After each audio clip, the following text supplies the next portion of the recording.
Welcome to Encounter, where we celebrate putting faith into action and community leaders who live out compassion, grace, and love.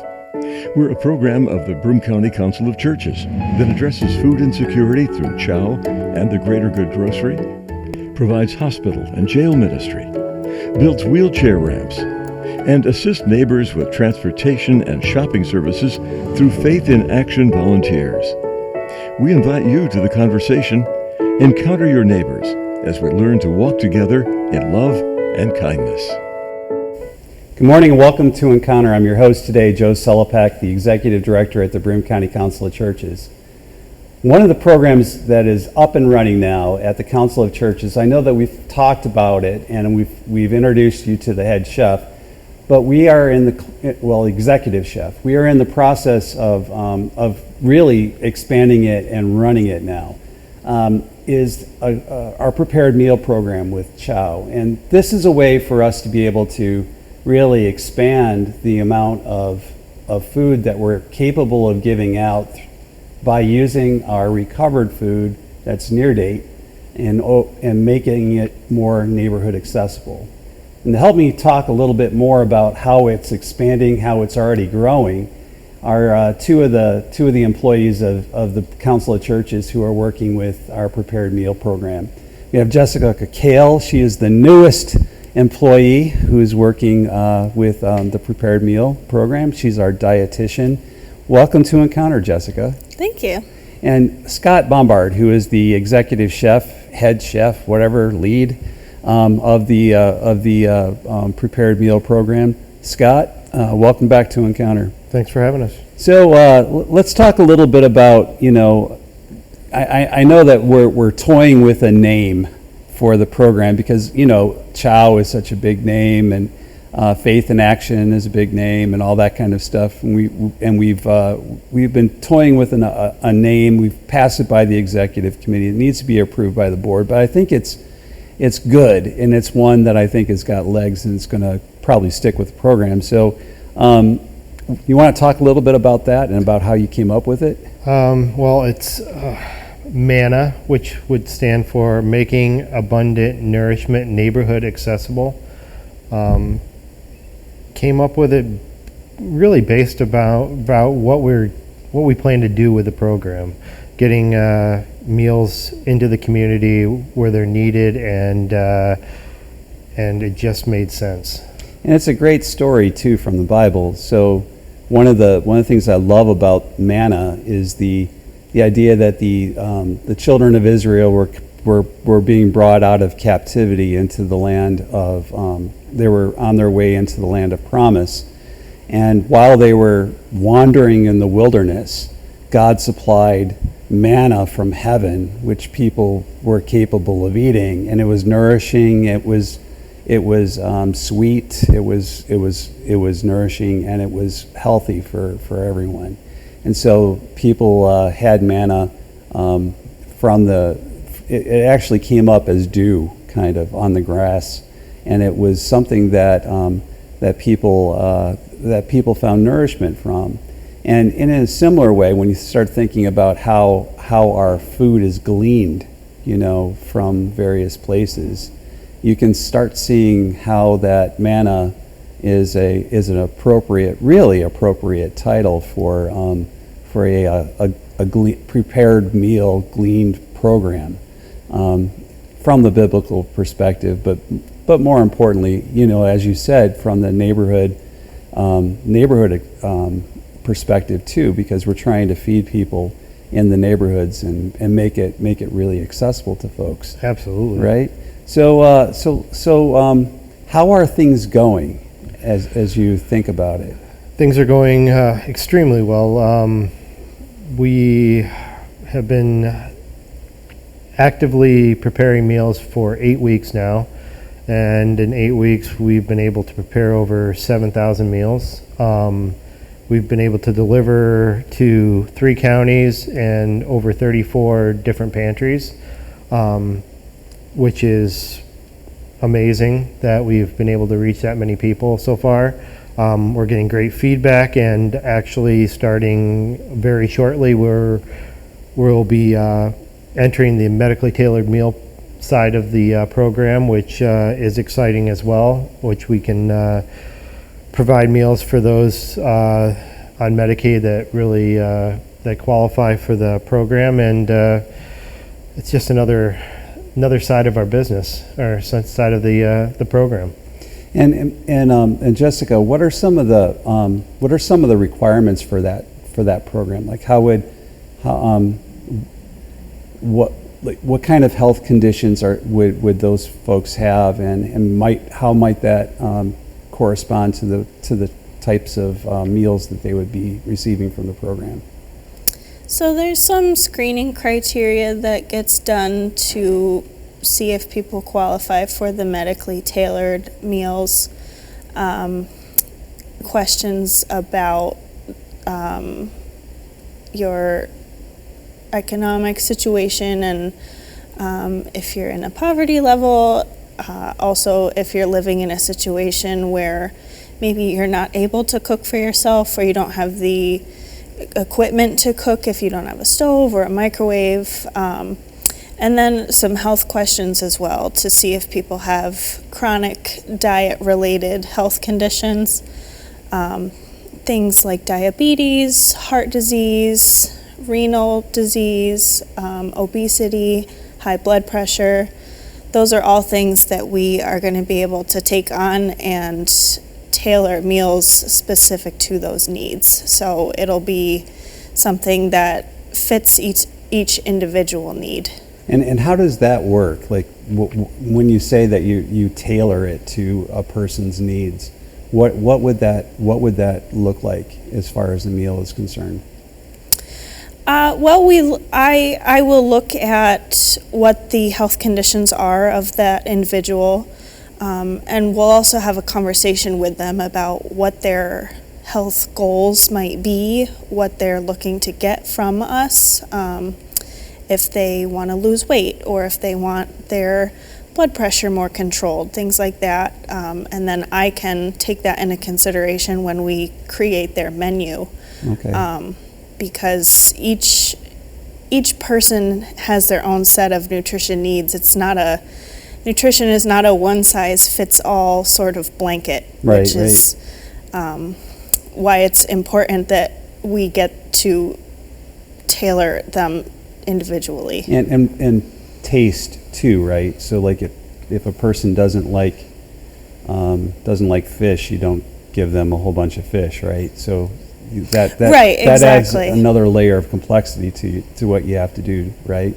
Yeah, very much. A huge part of your food is liking what you eat. So we definitely want to provide things that are not only good for you, but also taste good. And probably culturally appropriate even. That adds yet another layer, right? So like kosher, halal, or any number of other types of dietary restrictions that then on top of that, you have taste, and then you have the health issues. That's a pretty complex job you've taken on there, Jessica Kehl. Yeah, it's quite a bit. It's a full-time job. and how do you communicate that back and forth to Scott? Scott, how do you learn that from Jessica? It's been kind of an interesting first few weeks that we've had. The prepared program had been up and running when Jessica came on board, and so we've, for the past couple weeks, have been discussing the best way to kind of roll into this program, not only for our benefit, but for the benefit of the people who are coming into the program. So we give them the absolute best scenario that they, shoot for high expectations, and so. Communication is key. We communicate based off of what the dietary needs are, and we've come up with a plan to kind of work together, building the menus, but they may not be built in advance. It may be built from week to week because from what's available, and Yeah, it's quite the Well, yeah, and you're dealing with the added complexity of using recovered food to do it. And we've talked about your job as being kind of like, you know, that TV show Chopped, where you just open up the basket and all of a sudden you realize, wow, I've got X, Y, and Z to work with, and that's pretty much all I got. So then you have to come up with something, right? Yeah, it's exciting, but yeah, you never know what you're going to get, and that's been one of the challenges with writing a menu for these individuals is utilizing this product. It's hard to write a menu and not know what you're going to have. So that's where we're having Jessica at the kitchen a few days a week to kind of see the meals we're creating for the pantries, seeing if they fit for the dietary restrictions, if we can alter those, and ultimately if there's items that we have in our fridge and in our pantry that can be utilized for those individuals in a different manner. So for our viewers, I know we brought some pictures of our food that we've been able to produce, and they're, as most people that are viewing this can see, they're really high quality meals. This one looks like it's a pasta dish with fresh vegetables. We're shooting for stuff that you'd want to buy. Right.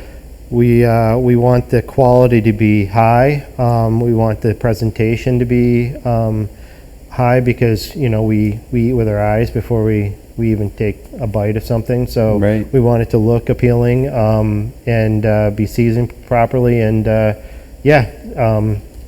when you look at this dish here, that we have, the pasta dish, Jessica, what are some of the health issues that you might have with this?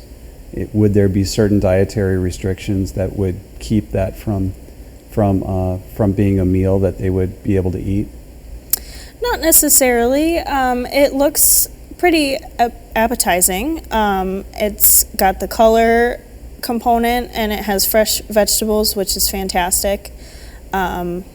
I would just want to maybe make sure that there's some sort of a protein, and it won't always be available, but sometimes if we can include whole grains, we will try to do that as well. So maybe a whole wheat pasta rather than the white pasta. And then for a lot of health conditions, it's really just a matter of your portion size. So, right. So there's nothing wrong with this meal. It would just be a matter of how much is a serving for that person. Right.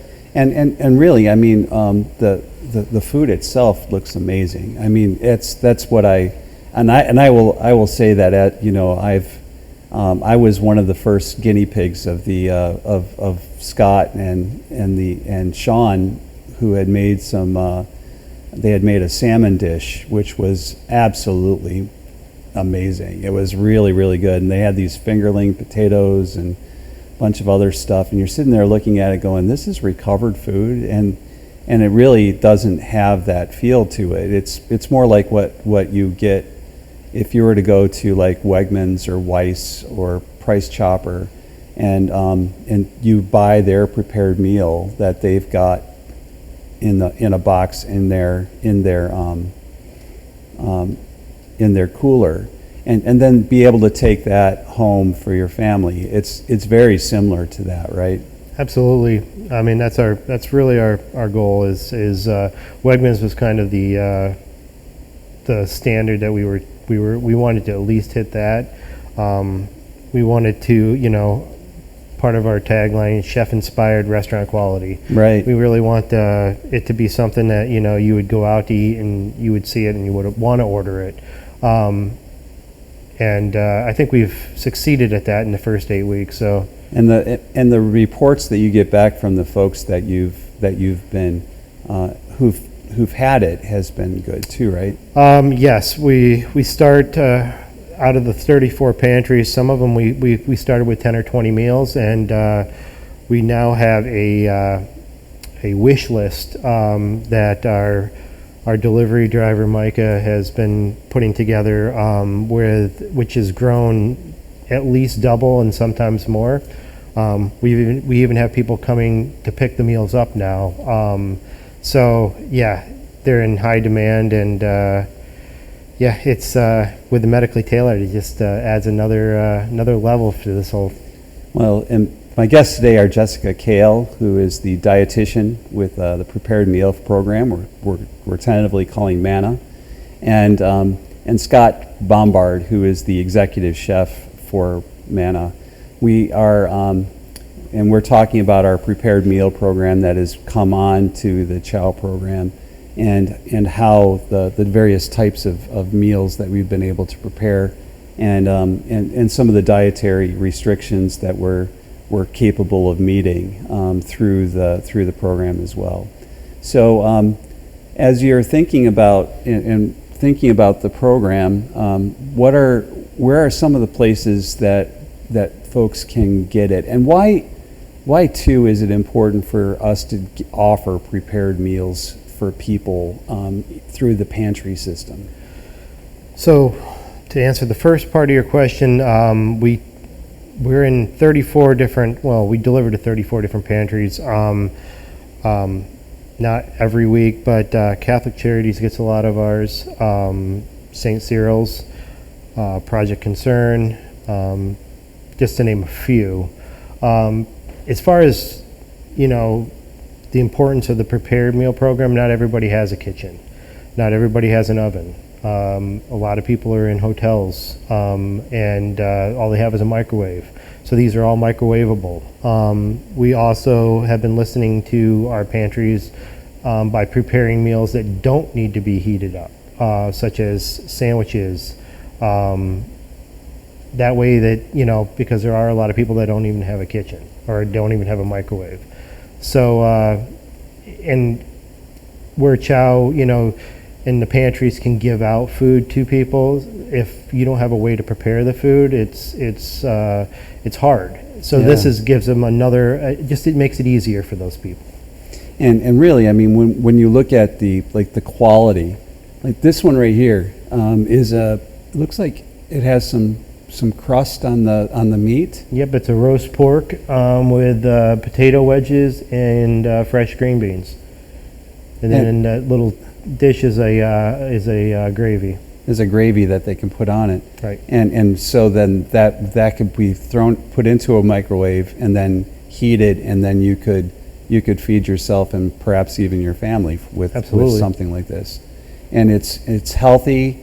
It's this one looks like more like a fish, right? Oh, that's barbecue ribs. Barbecue ribs. Oh my goodness! Yep. I should know with this. That's a rice and quinoa blend and roasted Brussels sprouts. Ooh, well that's pretty good. Yeah, absolutely. That was a big hit. I would imagine. I would imagine. So when and really, I mean, when we're looking at entering into the prepared meal program as far as clinically and medically appropriate meals, we're wanting them to be healthy, tasteful, but yet also very appropriate for their dietary restrictions that their health concerns kind of bring to them. And so if a person, like the first line of discussion on that is always with your physician, right? Right, Jessica? Yes. Yep. So if a person finds from their physician that they need a meal like what we're trying to prepare for people, and how would they go about asking for this? So someone that is looking for this service can definitely talk to their doctor. Many of the providers in our area are becoming familiar with this program and the service that's going to be provided. And if they're not familiar with it, they can also reach out to Care Compass Network, which is the organization that is helping us launch this. So the referrals are going to be coming through them. So that would be another option. So the doctor or the hospital or someplace makes a referral, and then that referral goes to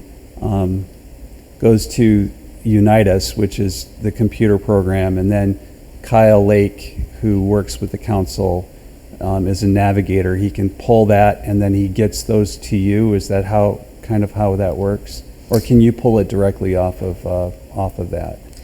Yep, that's exactly how it works. So the referral will come through that computer system, Unite Us, and Kyle is going to be the first line to receive those referrals, and he can either accept or decline depending on if it's a case or a location that we are able to take on, because we have to be able to deliver these as well, so we want them to be within reach for us. And then once he accepts, then it will be passed to me to figure out what the person needs. All right. And people can find out more even by calling the Council of Churches. Our number is 607-724-9130, and they can ask for Kyle Lake when they talk to the operator. And Kyle can help get them more information on both the Care Compass Network as well as the nutrition and dietary program that we're working from. And they can connect you, and he would be able to connect you with to Jessica in order for you to get enrolled inside of that meal program. And so as we're thinking about the future, one of the things that's coming online after this fall is the potential of a food truck. What do you think of that? It adds another layer of complexity to the program. As I said before, Micah, our delivery and logistics person, has been really good at reaching smaller pantries and getting our food out there. This food truck, provided by the Junior League, will be able to not only deliver to different neighborhoods, but also offer hot meals as well, which is exciting. And there will be a schedule for it. It's to be determined, but right. But yeah, it's another exciting part of the whole program. I mean. Yeah, we it's interesting. We have the Greater Good grocery bus that goes out into neighborhoods with the Greater Good grocery. It's like the grocery on wheels, right? And so people in food deserts and other folks in the community can have access to the Greater Good grocery that wouldn't be able to have access anyway. I mean, just think about the access issue, with prepared meals and other kinds of stuff like that, and how you would be able to help people with prepared meals in that similar way. And I know the Junior League's heart is a lot of people can't get to the pantries. Right. So this is taking it right directly to the community where those people that can't get to those pantries can still have access to a meal. And these meals, right here we have sauce. Yep. Italian sausage, is that? Italian sausage with peppers and onions and a rice blend. And a rice blend. I mean, these are not slouchy meals. These are things that you would be proud to serve on your table at home. That's one of our sayings in the kitchen here is, if you're not going to eat it, don't serve it. And if there's any question, don't use it. So we shoot for stuff that we would personally buy and eat. So everything is of that quality or higher. And so this last week we were able, last week, that would have been your third, the 8th week of the program, I guess, or 7th week of the week, 7th week of the program. You were able to do over 1,000 meals. And like how many people does that really? So were they all the same, or were they like different types of meals spread through the week, or I would say there was probably 12 to 14 different types of meals. We did 1,262 meals, which is the most we've done so far. And got them out to the community, and yeah, it was, it got to a lot of people, and it was impressive. Was it like breakfast, lunch, and dinner? We Those do kinds of things? we do a breakfast bowl, which has been a request from some of the pantries. So yeah, breakfast. We did some sandwiches, and we did a lot of dinner. So yeah, we did all 3 meals. Each person doesn't necessarily get all 3, but I mean, when they, you never know which ones are going to show up to which pantries. Really depends on what's available at the time. As soon as we make them, we get them out of the kitchen, so they don't sit very long. And this one, it's broccoli rabe? Yep. Is that right, that? Yep, it's broccolini with a bone-in pork chop and a rice blend. All right. And as you're thinking about your role at the prepared meal program, Jessica, what excites you about it? I am very excited to take on the challenge of using the recovered food to create nutritious meals for people. I think that is very unique to Chow and the Council of Churches. I don't know if anyone else that tries to do that, because it's still perfectly good food, and we are trying to make the most use of it to feed those that need it. And it's interesting that you say that, because we've been known at the Council of Churches as trying to do hard things. And it is a hard thing that you're involved in, and it's a puzzle, and I can't emphasize it enough for our listeners and for our viewers that the complex job that you all have undertaken is pretty significant, but the rewards on the other side of this are better health, a healthier community. People who have less disease and are capable of living within the community longer than going into a facility where they're going to end up having this basically thrust on them.